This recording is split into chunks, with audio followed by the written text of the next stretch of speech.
So a few months ago, I was walking to the corner store down the street from my apartment complex. It wasn't far, just down a small hill, then a quick street cross and you're there.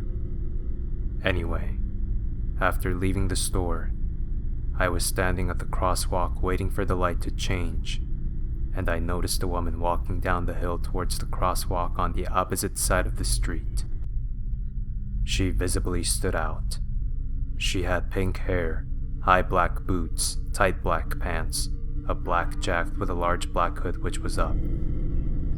This was strange to me because it was an exceptionally hot and humid summer day. She had a red triangular-shaped tattoo that started from her neck and stretched up over her chin, her lips, and stopped underneath her nose. She had a piercing in the space between her chin and her bottom lip, and her demeanor just really stood out in a way I can't explain. Now, I'm on one side of the crosswalk, and she's standing on the other side waiting for the light to turn red. When the light changes, we both start walking past each other. As we're passing in the middle of the crosswalk, I quickly glance at her through my peripheral vision, because let's be honest, she was unique to see. And not only did her expression look angry, she was tilting her head sideways and making strange and rather discomforting facial movements. Right then, the large semi-truck that was first up waiting for the light to turn green started driving forward in my direction. I sped up and rushed the rest of the way to avoid the truck.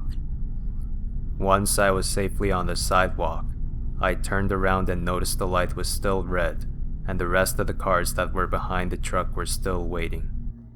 I watched the truck continue to drive and was super confused as to why the truck that was previously waiting normally at the light would not only run the light out of nowhere, but almost hit someone crossing in the process. The woman was also out of sight.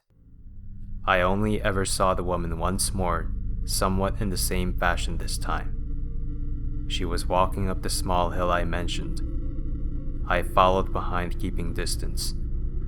I crossed the street to my apartment complex's front yard area to get greater distance from the woman.